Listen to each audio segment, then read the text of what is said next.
Okay, so we're going to look at different Christmas traditions from around the world using some immersive technology. In particular, this Quest 3 headset and a little mixed reality app that I've put together, which will put me in that country, so to speak, and then I'll look at my notes and tell you about some of the traditions in that country. So let's start with Austria. So this is, for me, a very typically Austrian architecture and scene. This is the Hofburg Museum, which is also a silver museum, led to believe. So all these people over here, they are queued up to see probably large amounts of silver. But back to traditions. Now they have the concept of the Krampus, or the bad Santa, and what they do is around Christmas time is they wander the streets in search of badly behaved children, which sounds absolutely terrifying, especially if you're dressed up like this, and there's a whole bunch of them. So yeah, the sidekick of St. Nicholas is the Krampus in Austria. So look out, kids, if you see these people, maybe run the other way. Okay, on to China. Again, this is kind of, for me, like a typical Chinese setting. This is the Forbidden Palace in China, which my notes tell me was completed in 1420. And in China, because the word for Christmas Eve is very, very similar to apple, they exchange apples, large amounts of apples, on Christmas Eve and Christmas Day to each other. They even managed to get these wonderful designs on them. I don't know how they do that. I don't know if they have like a sticker on there or they do something to affect the pigmentation, but it's fascinating. The other thing that I found really interesting is in China, it's very, very common to see images of Santa playing the saxophone. I don't know why this is, but for what you'll see loads of images of Santa playing the saxophone in China. So that is a couple of interesting things that goes on in China throughout Christmas period. On to the Czech Republic. Now this is the Charles Bridge in the middle of Prague, which I'm told joins the old town Prague and new town. I couldn't tell you which is which. It all looks old to me. I've never been to Prague. It's on my list of places to go though. And in the Czech Republic, they've got an interesting tradition, which is on Christmas Eve, unmarried Czech women stand with their back to the door. They throw their shoe behind them over their shoulder, and if it lands with a toe facing the door, then they're going to be married within the year. If it's facing away from the door, then they're going to be single for another year. So it's hard to argue with the science behind that one, but there you go. Shoe throwing is what happens on Christmas Eve in Czech Republic, and hopefully no one's been injured in the throwing of these shoes. On to Germany. Now this is the Neuschwanstein, I believe, if I've said that right, probably not, castle, which is amazing. It looks drafty if you ask me, and I think that steel bit at the bottom was a later addition. But yeah, this is the castle. Again, we got snow, so staying with the Christmas theme. This is a 19th century hilltop castle built for King Ludwig II, and it's pretty much as far south as you can get in Germany without actually being in Austria when I looked at the map. Amazing. Anyway, in Germany, it is traditional to put a Christmas decoration on the tree, a pickle, and the first child that finds this hidden pickle Christmas decoration on the tree gets an extra present. So like a gamified hide and seek Christmas decorating happening in Germany. Amazing. On to Iceland. Now I couldn't find much in the way of Iceland architecture, but when I think of Iceland, I think of these massive wide open expanses, so I went with that, and we got snow again, so we're trying to keep with the December and Christmas theme, although it's pretty snowy in Iceland a lot of the time, I'm led to believe. They've got some interesting traditions. So they've got the gigantic Yule cat, which apparently roams the countryside at Christmas time, and it was an incentive for workers to work hard, and if they did, they received a new set of clothes, and if they didn't, not only would they not receive clothes, but they would be devoured by the gigantic Yule cat, which looks terrifying. And I'm led to believe that in Iceland, it's customary for everyone to give clothes to each other, and it's also kids are told you've got to wear your jumper from grandma, or the Yule cat will get you. So it's kind of using an incentive for children to wear the clothes that were purchased for them, also led to believe. They also have got another tradition I can totally get behind, which is the exchange of books, or the Jollablokkaflott, or the book flood, every Christmas Eve. And then after exchanging books, they all cozy up by the fire, eat sweets and read aloud. Hopefully not all at the same time, so that'd be annoying, but I can completely get behind that one. Last one they have in Iceland is these Yule lads, or the 13 Jólasveina. and they roam the country at the fortnight before Christmas, these 13 Yule lads, but each one's got a different personality, including, these are hilarious, doorway sniffer, spoon licker, sausage swiper, candle stealer, curd gobbler, and window peeper. I don't know which is which, but those are the Yule lads in Iceland. Okay, on to Japan. So this is Nara National Park, a great big temple. There's lots of temples in Japan, both Shinto and Buddhist. I've been to Nara National Park. It is beautiful. They have these deer that bow to you, and then you feed them, and I think you bow back. It's kind of reinforcement learning for the local fauna, to be honest.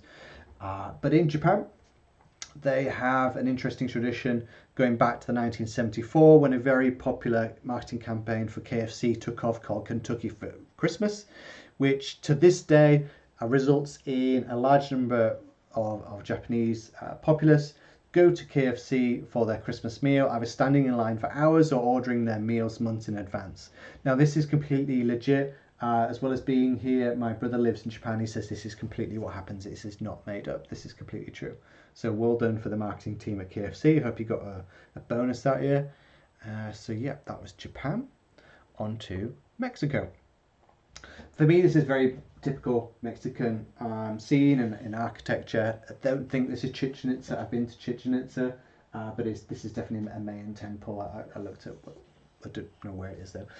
Anyway, in Mexico, in particular on December 23rd, the residents of Oaxaca, I don't think this is Oaxaca by the way, they carve nativity scenes and all sorts of scenes, to be honest, into radishes. So if you are from Fraggle Rock, you might want to get over to Mexico on December 23rd.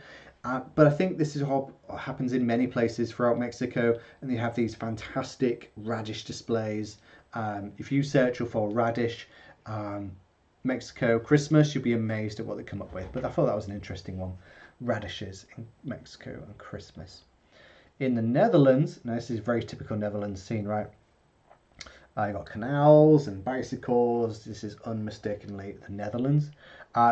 Children put their shoes by the fire on the days leading up to 25th. They'll put the carrots in their shoes for Sinterklaas, who is the St. Nicholas, I guess, for his faithful horse called Amerigo, I believe. And in the olden days, they would be swapped out for little presents in there. And if naughtily behaved children would receive a potato or rotten potatoes in their shoes instead. But I'm led to believe that's not really happens so much these days. In the same way we don't really put coal in stockings in the UK. Okay, so that is the Netherlands. Onto the Norway. Now, I think this is my favourite scene, other than the height where I'm very, very high in the air. I don't know how this is possible, but I love the landscape in Norway. This is unmistakably Norway. Again, snow, so we got Christmas theme going, but large expanses of water, fjords and rolling mountains. It looks amazing. But in Norway, out on Christmas Eve, they all hide their brooms and sweeps, because it said that on Christmas Eve is when witches and mischievous spirits come out and cause mischief and mayhem. So they hide their brushes so that the witches can't grab them and go fly around. So there we go. People hide their brooms and brushes in Norway on Christmas Eve. So last few now, on to Spain. Now this is Basilica de la Sagrada Familia by Antonio Gaudí, started in the 1880s, unmistakably Spanish. Now the interesting tradition I could find for them was that every year since the late 19th century, they have a national lottery called El Gordo, or the big one, that's drawn usually on December 22nd. And families buy lots of tickets and sit together and wait for the numbers to be revealed, which apparently are sang by a choir of 22 school children. And everyone's waiting to see if they're going to win like life-changing amounts of money. So that's an interesting tradition. Okay, on to Sweden. This is definitely Sweden. I've been to both Stockholm and Gothenburg, but I don't know if this is either of them, probably. In Sweden, they have this concept of the Yule goat, which is probably the oldest tradition that I've got here, which dates back to the 11th century, as they say that St. Nicholas first appeared as a goat to ward off the devil. Anyway, these days they have a massive straw Yule goat, like 40 foot high, and they also have smaller decorations, straw Yule goats as well. And the other interesting tradition I found for them was they have this annual Christmas cartoon going back to, again, I think about the 1970s, maybe earlier, where families all plan their evenings around sitting down together and watching at 3 p.m. every Christmas Eve this cartoon, the Donald Duck cartoon, Donald Duck special. That's an interesting one.